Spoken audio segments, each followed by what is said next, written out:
उत्पत्ति अध्याय 41। उत्पत्ति अध्याय 41। पूरे 2 वर्ष बीतने पर फिरौन ने यह स्वप्न देखा कि वह नील नदी के किनारे खड़ा है और उस नदी में से 7 सुंदर और मोटी मोटी गायें निकलकर कछार की घास चरने लगी। और क्या देखा कि उनके पीछे और 7 गायें जो कुरूप और दुर्बल है नदी से निकली और दूसरी गायों के निकट नदी के तट पर जा खड़ी हुई। तब ये कुरूप और दुर्बल गायें उन 7 सुंदर और मोटी मोटी गायों को खा गई। तब फिरौन जाग उठा और वह फिर सो गया और दूसरा स्वप्न देखा कि एक डंठल में से 7 मोटी और अच्छी अच्छी बालें निकली। और क्या देखा कि उनके पीछे 7 बालें पतली और पुरवाई से मुरझाई हुई निकली और इन पतली बालों ने उन 7 मोटी और अन्न से भरी हुई बालों को निगल लिया। तब फिरौन जागा और उसे मालूम हुआ कि यह स्वप्न ही था।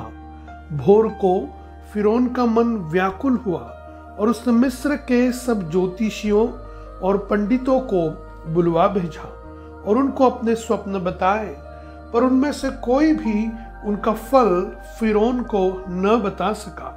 तब पिलाने हारों का प्रधान फिरौन से बोल उठा, मेरे अपराध आज मुझे स्मरण आए, जब फिरौन अपने दासों से क्रोधित हुआ था और मुझे और पकाने हारों के प्रधान को कैद करा के अंगरक्षकों के प्रधान के बंदीगृह में डाल दिया था। तब हम दोनों ने एक ही रात में अपने अपने होनहार के अनुसार स्वप्न देखा। वह हमारे साथ एक इब्री जवान था जो अंगरक्षकों के प्रधान का दास था। अतः हमने उसको बताया और उसने हमारे स्वप्नों का फल हमसे कहा। हम में से एक एक के स्वप्न का फल उसने बता दिया और जैसा जैसा फल उसने हमसे कहा था वैसा ही हुआ भी। अर्थात मुझको तो मेरा पद फिर मिला, पर वह फांसी पर लटकाया गया। तो फिरौन ने यूसुफ को बुलवा भेजा और वह झटपट बंदीगृह से बाहर निकाला गया और बाल बनवाकर और वस्त्र बदलकर फिरौन के सामने आया। फिरौन ने यूसुफ से कहा, मैंने एक स्वप्न देखा है और उसके फल का बताने वाला कोई भी नहीं, और मैंने तेरे विषय में सुना है कि तू स्वप्न सुनते ही उसका फल बता सकता है। यूसुफ ने फिरौन से कहा, मैं तो कुछ नहीं जानता, परमेश्वर ही फिरौन के लिए शुभ वचन देगा। फिर फिरौन यूसुफ से कहने लगा, मैंने अपने स्वप्न में देखा कि मैं नील नदी के किनारे खड़ा हूँ। फिर क्या देखा कि नदी में से 7 मोटी और सुंदर सुंदर गायें निकलकर कछार की घास चरने लगी। फिर क्या देखा कि उनके पीछे 7 और गायें निकली जो दुबली और बहुत कुरूब और दुर्बल है। मैंने सारे देश में ऐसी कुडौल गाय कभी नहीं देखी। इन दुर्बल और कुडौल गायों ने उन पहली 7 मोटी मोटी गायों को खा लिया, और जब वे उनको खा गई तब यह मालूम नहीं होता था कि वह उनको खा गई है, क्योंकि वे पहले के समान जैसी की तैसी कुडौल रही। तब मैं जाग उठा।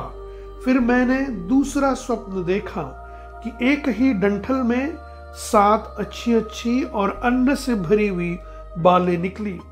फिर क्या देखता हूँ कि उनके पीछे और 7 बालें छूछी छूछी और पतली और पुरवाई से मुरझाई हुई निकली, और इन पतली बालों ने उन 7 अच्छी अच्छी बालों को निगल लिया। इसमें ज्योतिषों को बताया, इसका समझाने हारा कोई न मिला। तब यूसुफ ने फिरौन से कहा, फिरौन का स्वप्न एक ही है, परमेश्वर जो करना चाहता है उसको उसने फिरौन पर प्रकट किया है।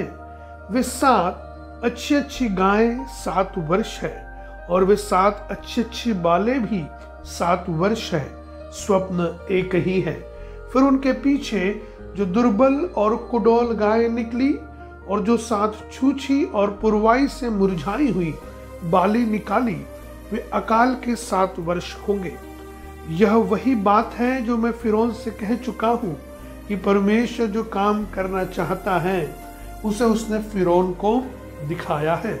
सुन, सारे मिस्र देश में 7 वर्ष तो बहुतायत की उपज के होंगे, उनके पश्चात 7 वर्ष अकाल के आएंगे और सारे मिस्र देश में लोग इस सारी उपज को भूल जाएंगे और अकाल से देश का नाश होगा और सुकाल बहुतायत की उपज देश में फिर स्मरण न रहेगा, क्योंकि अकाल अत्यंत भयंकर होगा। और फिरौन ने जो यह स्वप्न 2 बार देखा है, इसका भेद यही है कि यह बात परमेश्वर की ओर से नियुक्त हो चुकी है और परमेश्वर इसे शीघ्र ही पूरा करेगा। इसलिए अब फिरौन किसी समझदार और बुद्धिमान पुरुष को ढूंढ करके उसे मिस्र देश पर प्रधानमंत्री ठहराए। फिरौन यह करे कि देश पर अधिकारियों को नियुक्त करे और जब तक सुकाल के 7 वर्ष रहे तब तक वह मिस्र देश की उपज का पंचमांश लिया करे और वे इन अच्छे वर्षों में सब प्रकार की भोजन वस्तु इकट्ठा करे और नगर नगर में भंडार घर भोजन के लिए फिरौन के वश में करके उसकी रक्षा करे। वह भोजन वस्तु अकाल के उन 7 वर्षों के लिए जो मिस्र देश में आएंगे देश के भोजन के लिए रखी रहे, जिससे देश का उस अकाल से सत्यानाश न हो जाए। यह बात फिरौन और उसके सारे कर्मचारियों को अच्छी लगी, इसलिए फिरौन ने अपने कर्मचारियों से कहा, क्या हमको ऐसा पुरुष जैसा यह है जिसमें परमेश्वर का आत्मा रहता है मिल सकता है? फिर फिरौन ने यूसुफ से कहा, परमेश्वर ने जो तुझे इतना ज्ञान दिया है कि तेरे तुल्य कोई समझदार और बुद्धिमान नहीं, इस कारण तू मेरे घर का अधिकारी होगा और तेरी आज्ञा के अनुसार मेरी सारी प्रजा चलेगी।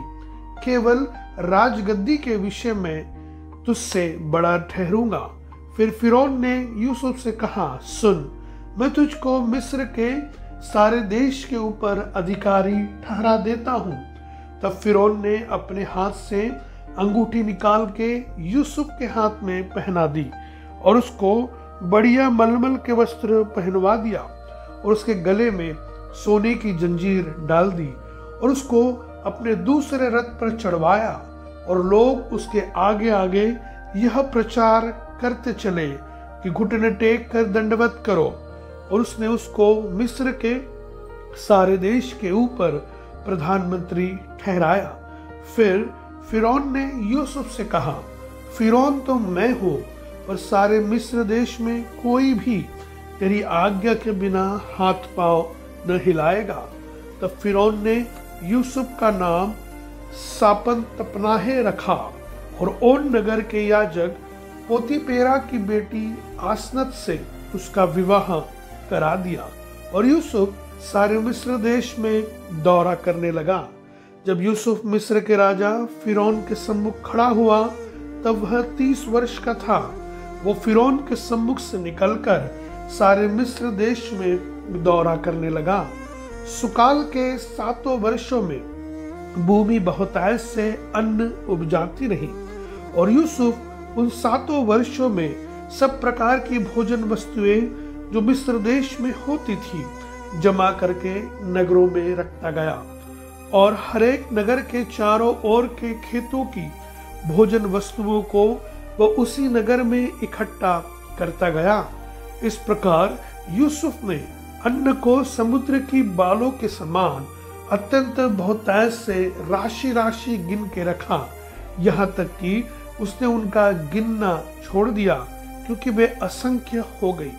अकाल के प्रथम वर्ष के आने से पहले यूसुफ के 2 पुत्र ओन के याजक पोतीपेरा की बेटी आसनत से जन्मे। यूसुफ ने अपने जेठे का नाम यह कह के मनश्शे रखा कि परमेश्वर ने मुझसे मेरा सारा क्लेश और मेरे पिता का सारा घराना भुला दिया है। दूसरे का नाम उसने यह कहकर एप्रैम रखा कि मुझे दुख भोगने के देश में परमेश्वर ने फलवंत किया है। मिस्र देश के सुकाल के 7 वर्ष समाप्त हो गए और यूसुफ के कहने के अनुसार 7 वर्षों के लिए अकाल आरंभ हो गया। सब देशों में अकाल पड़ने लगा, परंतु सारे मिस्र देश में अन्न था। जब मिस्र का सारा देश भूखों मरने लगा, तब प्रजा फिरौन से चिल्ला चिल्ला कर रोटी मांगने लगी, और वह सब मिस्रियों से कहा करता था, यूसुफ के पास जाओ और जो कुछ वह तुमसे कहे वही करो। इसलिए जब अकाल सारी पृथ्वी पर फैल गया और मिस्र देश में अकाल का रूप भयंकर हो गया, तब यूसुफ सब भंडारों को खोल खोल के मिस्रियों के हाथ अन्न बेचने लगा। इसलिए सारी पृथ्वी के लोग मिस्र में अन्न मोल लेने के लिए यूसुफ के पास आने लगे, क्योंकि सारी पृथ्वी पर भयंकर अकाल था।